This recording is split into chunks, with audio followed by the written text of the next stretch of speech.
What's up, you guys, and welcome back to my channel and to one of the most highly suggested videos that you guys have sent not only into my submission form, but also pretty much in my comments, social media, everywhere since the beginning of my channel. And that is about the disappearance of the Skelton brothers. And before I get into it, I want to say this video has been a long time coming. It's why I did not have a video up last week. You'll understand why. I just kept stumbling into more information that I was completely unaware of despite endless searching online, and I really wanted to make sure I did this case justice because most of what I found in the media, like 98% of it, was very, very biased, very one-sided, very conflicting, and a lot of contradictory information. So anyways, this video is going to be long. It's going to be intense. There's a lot of talking about suicide and sexual assault, and children are involved, and it's just a lot. So I wanted to let you know right now, this video might even be split into two separate videos, which I have never done before. But I also have so much information, so much more information than I've ever had for any case that I've ever made a video on. And I want to make sure it's easily digestible for you guys so you can kind of split it up and consume it at a rate that you are okay with, and that, you know, I just want to make sure you guys watch this and get this information and this case gets the attention that it deserves. So now that I've said that, let's go ahead and start speaking on the case. So, as I said, I'll be discussing the disappearance of the Skelton brothers, which consist of three amazing little boys, 9-year-old Andrew, 7-year-old Alexander, and 5-year-old Tanner. Now, as I said in all of my preliminary research, in about 2 weeks, I saw a very, very biased side of this story, very one-sided side of this story, and all the media that I looked into. And it wasn't until I started listening to the Shattered podcast that I just so happened to randomly find that I got more of the whole story.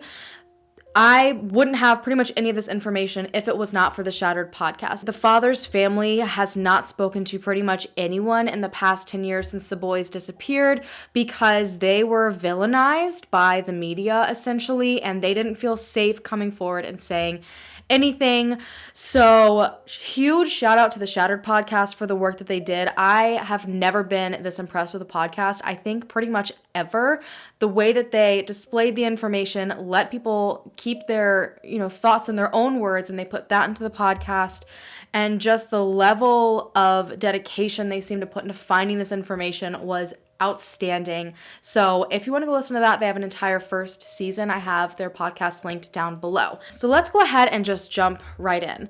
Andrew, Alexander, and Tanner went missing on November 26, 2010. So this was Black Friday in 2010, but the last time they were officially seen by a third party was the day of Thanksgiving, playing in their backyard by a neighbor. Now, this case is very complicated. There's a lot of really tough information in the past that is necessary to go through. It has a lot to do with why the boys disappeared, what may have happened, so let's get over that first. So the boys' parents are Tanya and John Skelton. Now, John grew up in Florida from what I've seen, and he led a pretty average life. I've also seen, according to Tanya, that he had some tension within his family and his relationship with his mother and father, but that is only coming from Tanya. I've never seen that anywhere else. When he grew older, he joined a branch in the military. He traveled all over the United States, and then finally he settled in Marital, Michigan. He had a lot of family there, but his mom, dad, and sister remained in Florida. Now, he had been married one time prior to marrying Tanya, and when it ended, he ended up losing custody of the daughter he had with this woman. I don't know direct reasonings as to why, but I do know that she ended up living out of state with her mother, and despite having visitation rights, because of being out of state, he didn't really see her as much as he wanted to, and this had a pretty big impact on him. Obviously, every parent wants as much contact with their child as they can get, and this was really, really difficult for him. So when he was in Morenci, he ended up getting a job as a trucker, and then he met Tanya.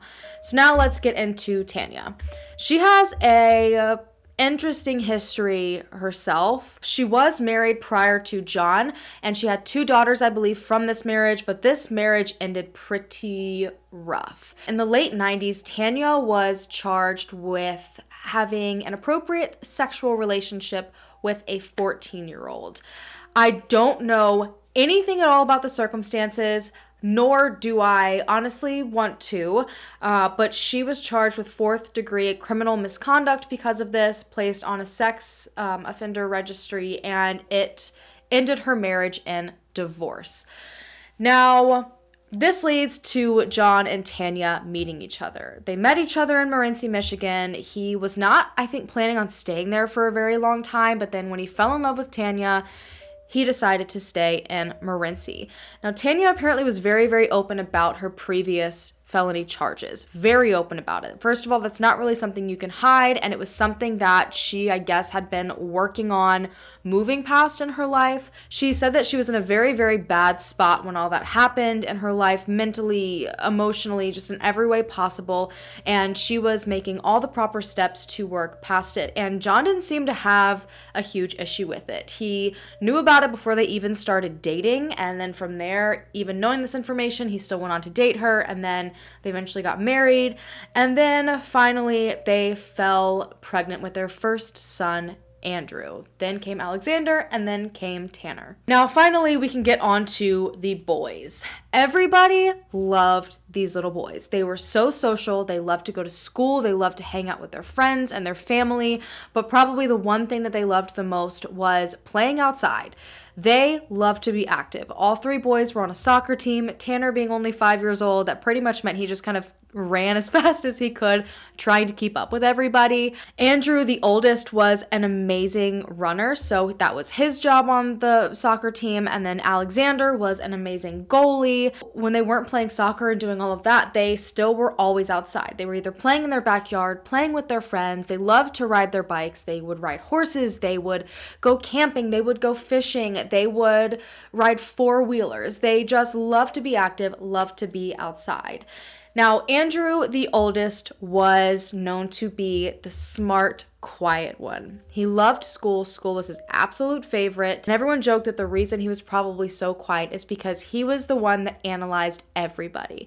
He was shy to himself, but you better believe he was listening to every adult conversation. He would be in another room, and then he'd pop in if he heard something and he needed to ask a question about it. They nicknamed him the National Enquirer because of it, but he also really loved to just kind of stay to himself. One of his favorite things other than playing outside was playing video games, and he could beat anyone and everything except for Guitar Hero. He loved to play video games. He loved to challenge people knowing that he would beat them. He would play Guitar Hero with a few people, but after like 1 or 2 songs and he would lose, he'd be like, let's change this to something I know I can beat you at. And then comes 7-year-old Alexander, and he was the middle child, and oh boy, was he just that from the description that everyone gave of him. He was described as being a daredevil, like to a T, a complete daredevil. Nothing at all made Alexander scared. He was never one to say no about anything. He was constantly the one that would like jump his bikes over dangerous obstacles that he created himself.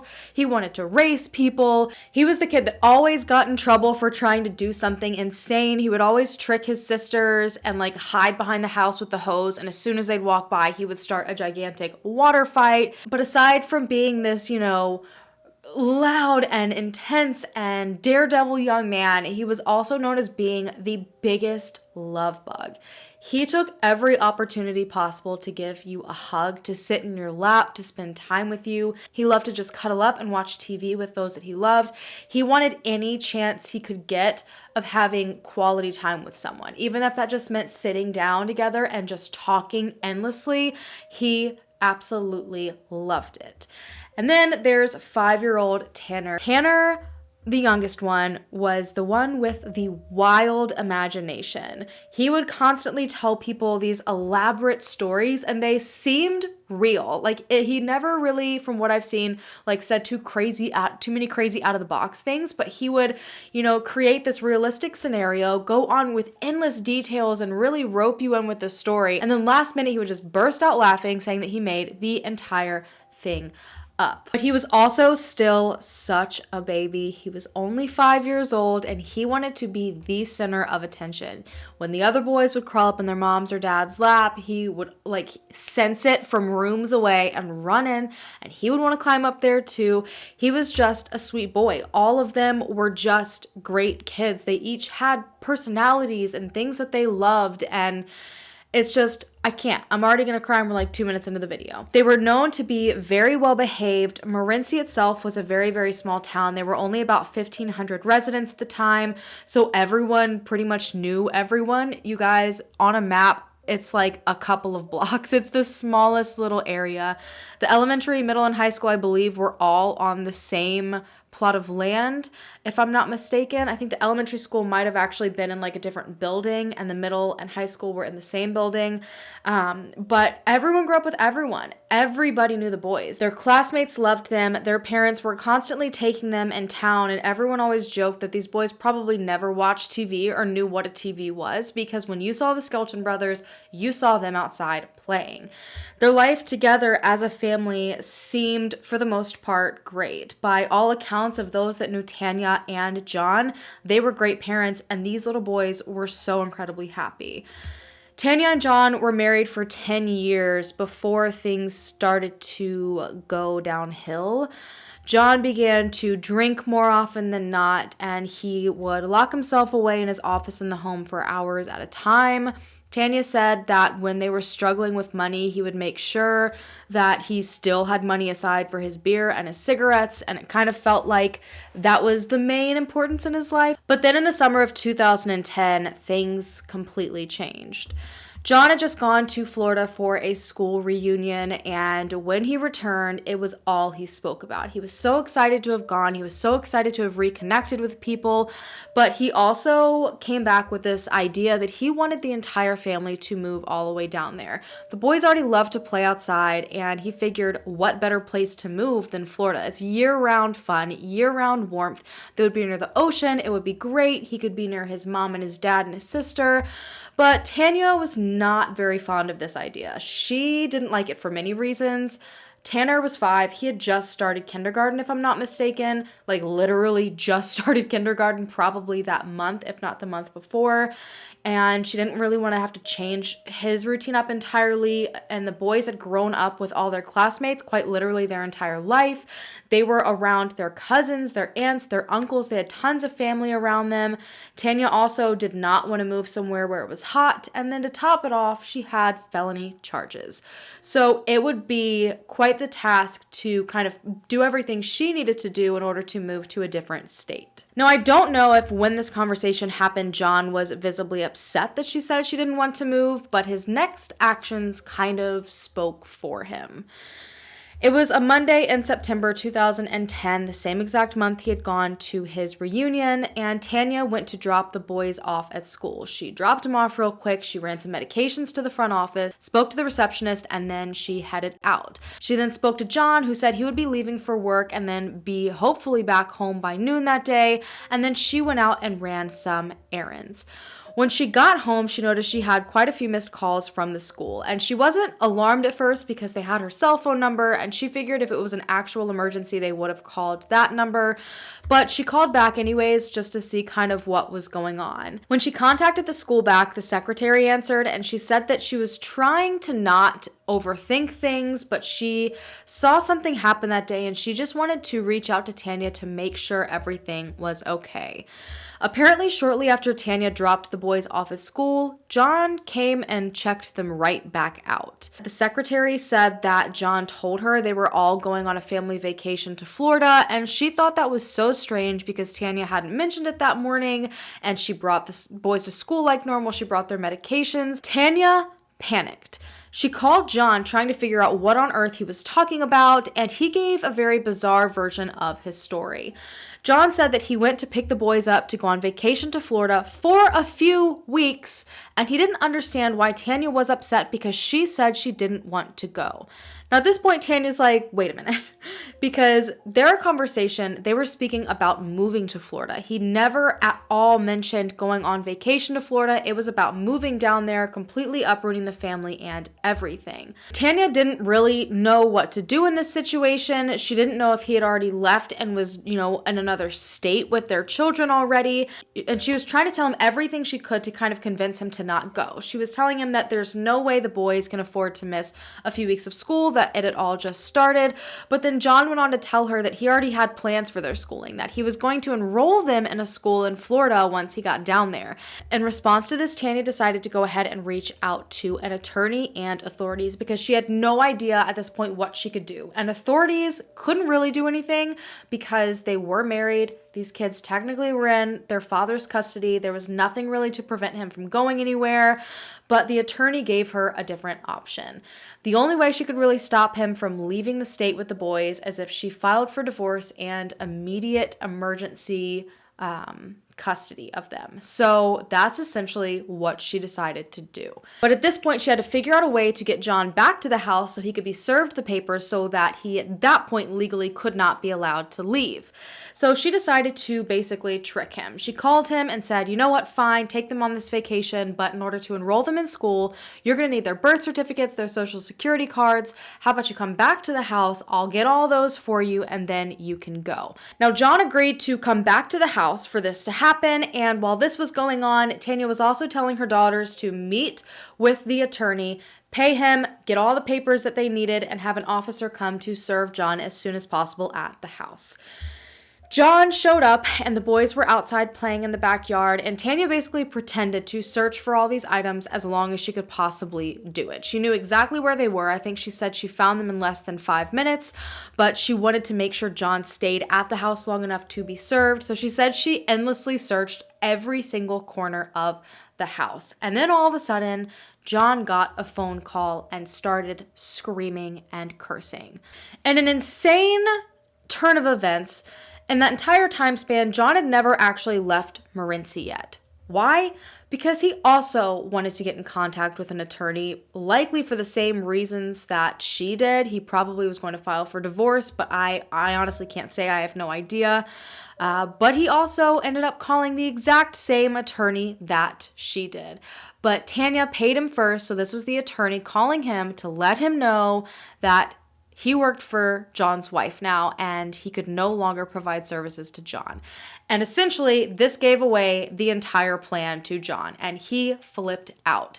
Tanner, the youngest, the 5-year-old, ran inside hearing all of the commotion, and John proceeded to run outside, grab the other 2 boys, order them in the van, and he took off literally 30 to 60 seconds before the officer came with the paperwork to serve him. So he just barely managed to make it out in enough time to technically get out of state with the boys without it being more of an issue than it was. Tanner ended up still being with his mother. I think Tanya's friend was there, and when all this was happening and Tanner ran inside, she managed to grab him so that John couldn't take him.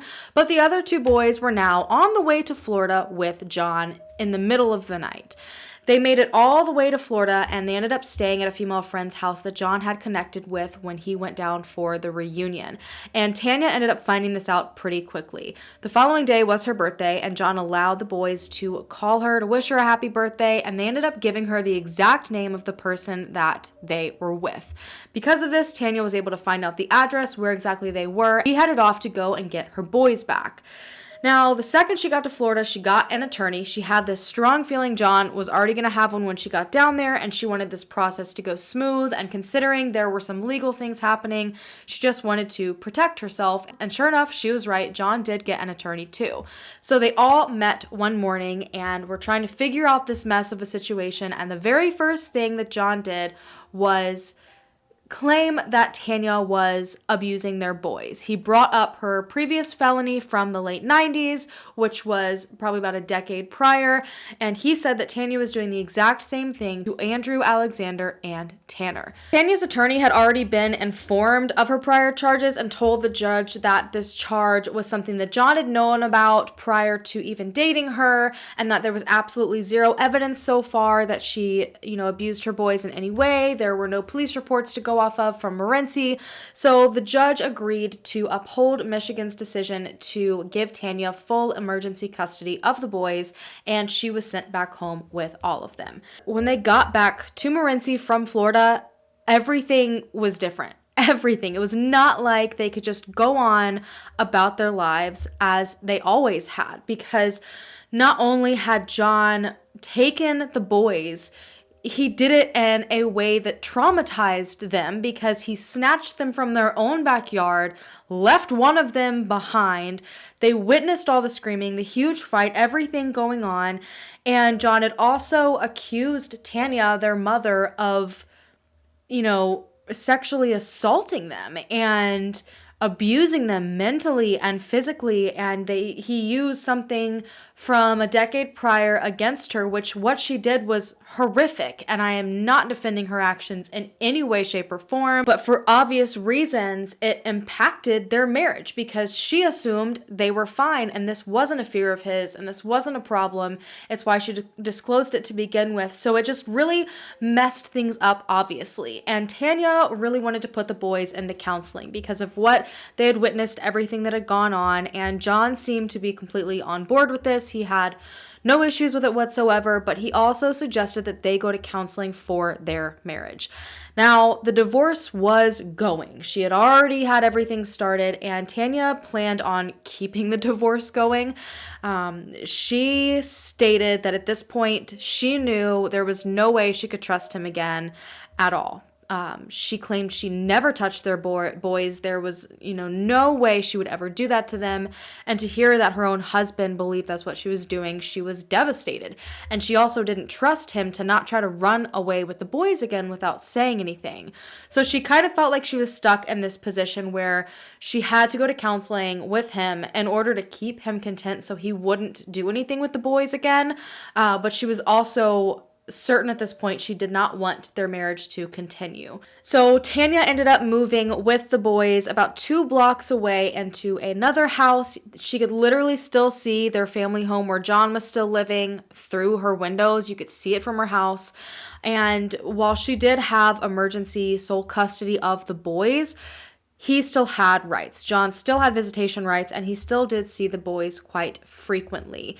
Now, this brings us to the disappearance, and I think right here I'm going to go ahead and cut off and make this into 2 separate videos, because I still have about 8 to 9 pages of research left to go through.